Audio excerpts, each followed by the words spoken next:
بسم اللہ الرحمن الرحیم۔ الحمدللہ ہمارے تیسرے رقعے کا آغاز ہوا جاتا ہے سورہ قصص آیت نمبر 51 سے۔ وَلَقَدْ وَصَّلْنَا لَهُمُ الْقَوْلَ لَعَلَّهُمْ يَتَذَكَّرُونَ، اور بلا شبہ ہم انہیں لگاتار اپنی ہدایت و نصیحت کی باتیں پہنچاتے رہے ہیں تاکہ وہ نصیحت حاصل کریں۔ وہ لوگ جنہیں ہم نے اس قرآن سے پہلے کتاب دی تھی وہی اس پر ایمان لاتے ہیں، اور جب ان پر قرآن تلاوت کیا جاتا ہے تو وہ کہتے ہیں ہم اس پر ایمان لائے، بے شک یہ ہمارے رب کی طرف سے حق ہے، بلا شبہ ہم تو اس سے پہلے ہی مسلمان تھے۔ ان لوگوں کا ان کا دوبارہ اجر دیا جائے گا کیونکہ انہوں نے صبر کیا، اور وہ بھلائی کے ساتھ برائی کو دور کرتے ہیں۔ یہ مومنوں کی پہچان بتائی جا رہی ہے۔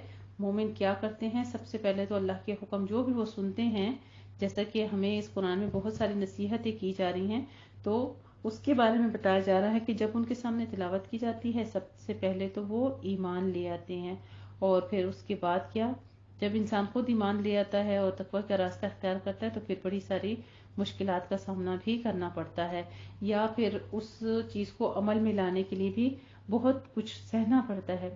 تو اسی لیے فرما دیا بما صبروا، اس سبب سے کہ وہ صبر کرتے ہیں ان کا اجر بھی دگنا کر دیا۔ اور ساتھ میں پھر تیسری چیز مومنوں کی پہچان بتا رہے ہیں کہ وہ بھلائی کے ساتھ برائی کو دور کرتے ہیں۔ ایک شخص قطع تعلق کرتا ہے، قطع رحمی کرتا ہے، تو وہ آگے سے صلہ رحمی کرتے ہیں، یعنی برائی کا جواب برائی سے نہیں دیتے بلکہ معاف کر دیتے ہیں اور درگزر سے کام لیتے ہیں۔ وَمِمَّا رَزَقْنَاهُمْ يُنْفِقُونَ، اور پھر ان کی ایک اور صفت بیان کی جا رہی ہے کہ اور جو ہم نے انہیں رزق دیا ہے اس میں سے وہ خرچ کرتے ہیں، اور جب وہ بیہودہ بات سنتے ہیں، پھر ایک اور صفت کا ذکر، لغو سے مراد کوئی ستم والی بات ایسی جو تلخ ہوتی ہے، اور یا پھر دین کے متعلق جو مذاق اڑایا جاتا ہے، جو مشرکین جیسے کیا کرتے تھے، اس قسم کی بیہودہ باتیں جو وہ سنتے ہیں تو وہ کیا کرتے ہیں، اس سے اعراض کرتے ہیں اور کہتے ہیں ہمارے لیے ہمارے اعمال ہیں اور تمہارے لیے تمہارے اعمال ہیں، تمہیں سلام ہو۔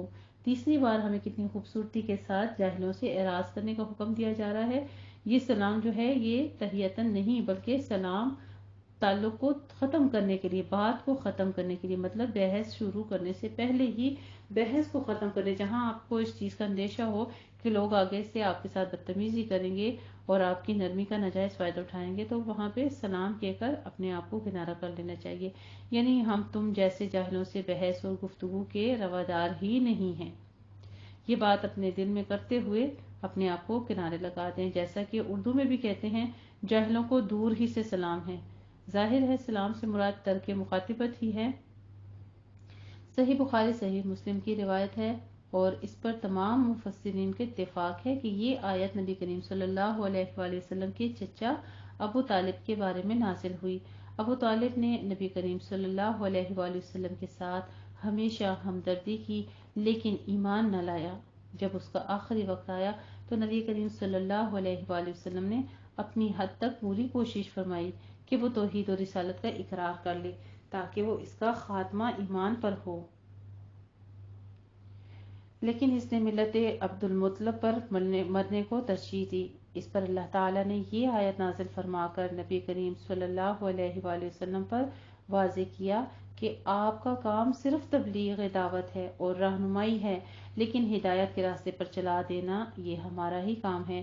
ہدایت اسے ہی ملے گی جسے ہم ہدایت سے نوازتا چاہے، کہ نہ اسے جسے آپ ہدایت دینا چاہیں، جسے یعنی انسان ایک نبی کریم صلی اللہ علیہ وآلہ وسلم کو اگر یہ حکم ہو رہا ہے کہ آپ کے جانے سے کوئی راہ راست پر نہیں آ سکتا، اسے صحیح بخاری اور صحیح مسلم نے روایت کیا ہے، تو ہمارے لیے بھی یہی نصیحت ہے کہ ہم دوسروں پر اپنی مرضی تھوپنا چاہتے ہیں، ہم دوسروں سے منوانا چاہتے ہیں، ہم ہر ممکن اپنے آپ کو بھی جبراً پریشان کر لیتے ہیں اور دوسروں کو بھی بہت بار ہم تلقین کر کر کے اپنی عزت بھی گوا دیتے ہیں۔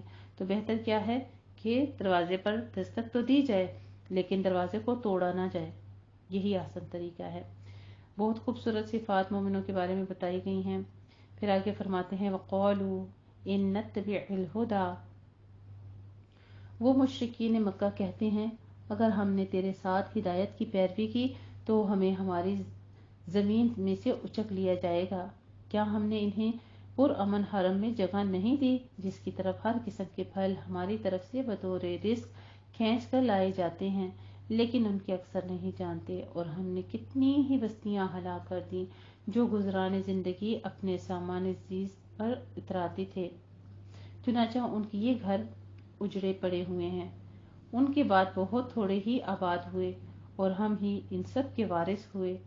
اور آپ کا رب بستیوں کو ہلاک کرنے والا نہیں حتیٰ کہ وہ ان کی کسی بڑی بستی میں کوئی رسول بھیجتا، وہ ان پر ہماری آیات تلاوت کرتا، اور ہم بستیوں کو ہلاک کرنے والے نہیں ہیں۔ الا وَأَهْلُهَا ظالمون، مگر اسی وقت جب ان کے باشندے ظالم ہوں۔ اور تمہیں جو چیز بھی دی گئی ہے وہ دنیاوی زندگی کا فائدہ اور اس کی زینت ہے، اور جو کچھ اللہ کے پاس ہے وہ بہت بہتر ہے اور زیادہ دیر پا ہے۔ کیا پھر تم عقل نہیں رکھتے؟ بھلا وہ شخص جسے ہم نے اچھا وعدہ دیا پھر وہ اس وعدے کو پانے والا ہے، کیا اس شخص ایسا ہے جسے ہم نے دنیاوی زندگی کا بہت زیادہ فائدہ دیا؟ پھر وہ قیامت کے دن عذاب میں حاصل کیے جانے والوں میں سے ہوگا۔ اور جس دن اللہ انہیں پکارے گا پھر وہ کہے گا، میرے وہ شریک کہاں ہیں جنہیں تم میرا شریک سمجھتے تھے؟ وہ لوگ جن پر حکم یعنی عذاب ثابت ہو جائے گا وہ کہیں گے، اے ہمارے رب، یہی وہ لوگ ہیں جنہوں نے ہمیں گمراہ کر دیا۔ ہم نے انہیں ایسے گمراہ کیا جیسے ہم خود گمراہ ہوئے تھے۔ ہم تیرے سامنے اظہار برات کرتے ہیں، یعنی اس دن جرم کا اقرار کر لیں گے اور بیزاریت کا بھی ساتھ میں اظہار کریں گے کہ ہم ایک دوسرے کے دشمن ہیں، ہم نے یہ کام بلا غرض تیری نافرمانی میں سے کیا۔ مَا كَانُوا إِيَّانَا يَعْبُدُونَ، کہ وہ ہماری عبادت کیا ہی نہیں کرتے تھے۔ اور ان سے کہا جائے گا، تم اپنے شریکوں کو بلاؤ، چنانچہ وہ انہیں پکاریں گے، وہ انہیں جواب نہیں دیں گے اور وہ سب عذاب دیکھ لیں گے۔